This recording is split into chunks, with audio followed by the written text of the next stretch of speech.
Assalamualaikum warahmatullahi wabarakatuh. Hai teman-teman, kembali lagi bersama Ana Raihana dalam acara Ramadanku. Ramadan bersama Kuhas. Seperti biasa, kita akan membahas permasalahan-permasalahan seputar Ramadan bersama Abah. Assalamualaikum Abah. Waalaikumsalam warahmatullahi wabarakatuh. Apa kabarnya Abah? Sehat, alhamdulillah. Alhamdulillah, sehat ya Abah. Nah Abah, Ana mewakili sahabat Kuhas ingin bertanya seputar Ramadan ya Abah. Silakan Ananda. Pertanyaan pertama, bagaimana ciri-ciri orang yang merugi ketika Ramadan, Abah? Baik, rugi itu bahasa agamanya lah khasir.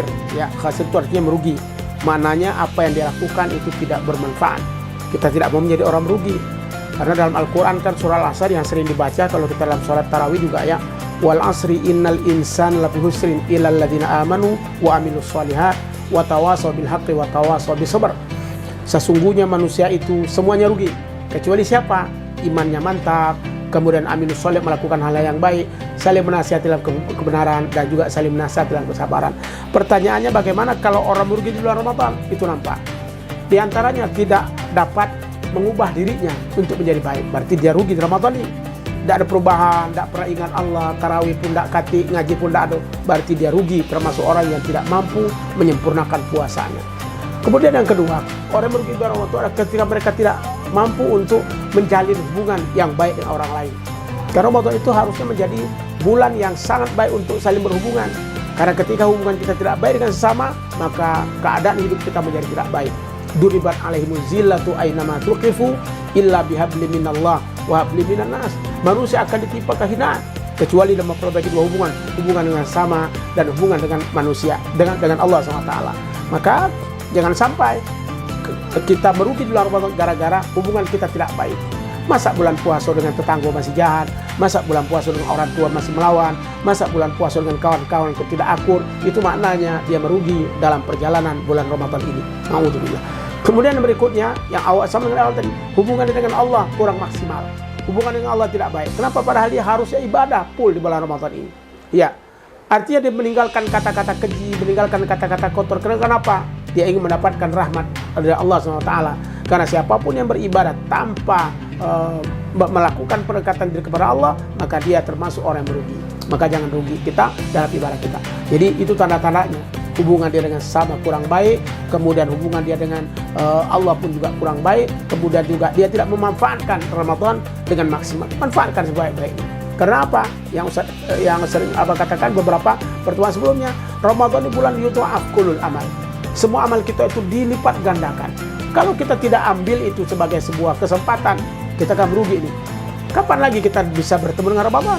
Ramadan itu, itu cuma setahun sekali, bukan setahun berkali-kali. Sehingga ada sabda Rasul, "Lau ta'lam ummati ma fi Ramadan, la tamannau an takuna sanata kulluha Ramadan." Kalau umatku tahu tentang hikmah Ramadan, mereka pasti minta, tolonglah Ramadan kalau bisa ya Allah setahun pun.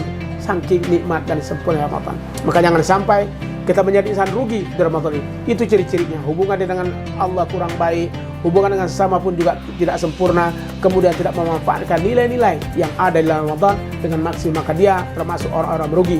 Kalau kita kembalikan dari ayatnya, innal insana lafi manusia semuanya adalah orang merugi. Tapi kalau dia punya iman yang mantap, yakin, ya begitu yang kita bahas pada pertemuan sebelumnya, iman dan wahtisabah, ada iman, ada muhasabah, menghadap kepada Allah, maka dia akan mendapat ampunan Allah. Ini tidak merugi berarti. Kemudian amilus sholihat, bekerja produktif. Ramadan pokoknya diisi dengan hal-hal yang positif. Ramadan diisi dengan hal-hal yang baik. Jangan geng motor, jangan cuma main slot saja, main game saja, main HP saja, jangan. Baca Al-Quran, anandaya, kemudian juga buka kajian-kajian. Mudah-mudahan bisa menjadi bagian daripada membuat kita menjadi tidak rugi. Tawasaw bil haq, tawasaw bis sabr. Kemudian juga saling menasihati dalam hal kebenaran dan dalam hal kesabaran, sehingga kita tidak menjadi yang rugi. Sebab kalau kita rugi, Ramadan kita sia-sia. Inilah yang dikatakan dan diberi Rasul, kamin sa'imin laisa lahu min siyam illal ju' wal atas. Banyak yang berpuasa dia rugi karena yang dia dapat tidak pahala, tapi yang dia dapat cuma tidak makan, tidak minum, lapar dan dahaga, kan rugi sekali. Maka ananda-ana jangan demikian, pastikan puasa kita beruntung bukan merugi, sehingga dengan itu kita bisa menjadi insan yang betul-betul baik. Bukan khasir, tapi muttaqin. Khasir itu rugi, muttaqin itu orang-orang yang bertakwa di sisi Allah SWT. Begitu ananda-ana.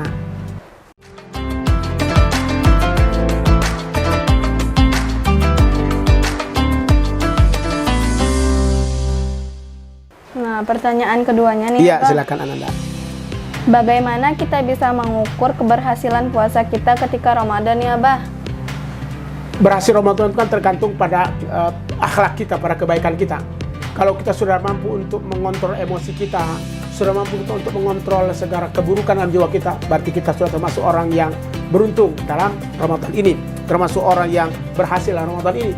Tapi kalau kata Rasul, man lam yada qaula zur wal amal bih falaisa lillahi haja ayada ta'amu wa syarabu.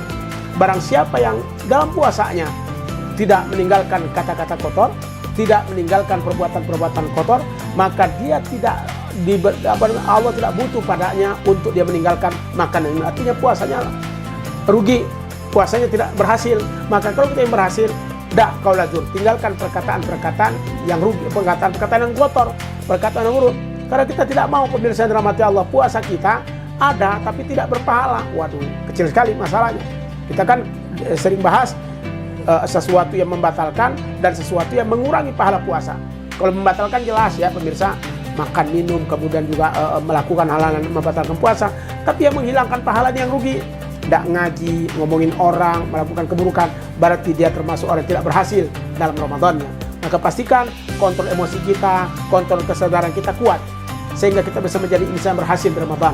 Karena esensi akhir dari Ramadan, pemirsa dan Ananda Hana, itu kan ada dalam Al-Quran surah Al-Baqarah ayat 83 yang sering mungkin pemirsa dengar, la'allakum tattaqun. Dengan puasa la'alla itu kalau kita terjemah supaya itu kan antara iyo dan tidak, besok tidak, besok iyo. Bagaimana untuk tidak? Bagaimana untuk iyo? Laksanakan maksimal, tattaqun, insya Allah kita menjadi takwa. Bagaimana bisa tidak menjadi baik? Karena kita tidak memaksimalkan dan menyempurnakan aktivitas Ramadan, sehingga Ramadan kita menjadi tidak berhasil. Kenapa? Karena indikasi dalam Ramadan tersebut tidak nampak dalam diri kita. Maka kalau itu bertambah tunduk, bertambah patuh, bertambah takwa, bertambah baik, itulah yang terbaik. Karena kalau bahasa pepatah mengatakan laisal aid bil sin jadid walakinnal aid man taqwahu yazid. Yang disebut dengan nanti Idul Fitri itu bukan yang pakaian baru, tidak. Tapi mereka yang taat dan takwanya bertambah. Berarti itu Ramadannya berhasil. Kenapa? Tattaqun, yang menjadi insan bertakwa. Karena orang bertakwa dalam Al-Quran, inna akramakum indallahi atqakum. Orang yang paling mulia di sisi Allah adalah mereka yang paling bertakwa. Begitu Ananda Hana untuk mengecek dan mengindikasi keberhasilan Ramadan atau puasa seseorang. Nampak emosinya hilang, nampak juga indikasi takwanya mantap, nampak juga kebaikannya terus tersebar, senyumnya pun juga kebaikannya nampak, sehingga dia bisa memberikan banyak kebaikan pada orang lain karena keberhasilan dari Ramadan yang dia tunaikan. Begitulah Ananda Hana, insya Allah. Terima kasih Abah. Sama-sama Ananda. Berbincang bersama Ana. Iya. Nah, bagi teman-teman atau ayah bunda yang ingin menanyakan permasalahan-permasalahan seputar Ramadan, silakan hubungi kontak di bawah ya. Jangan lupa like, comment, share, and subscribe. Ana Raihana pamit undur diri. Wassalamualaikum warahmatullahi wabarakatuh. Waalaikumsalam warahmatullahi wabarakatuh.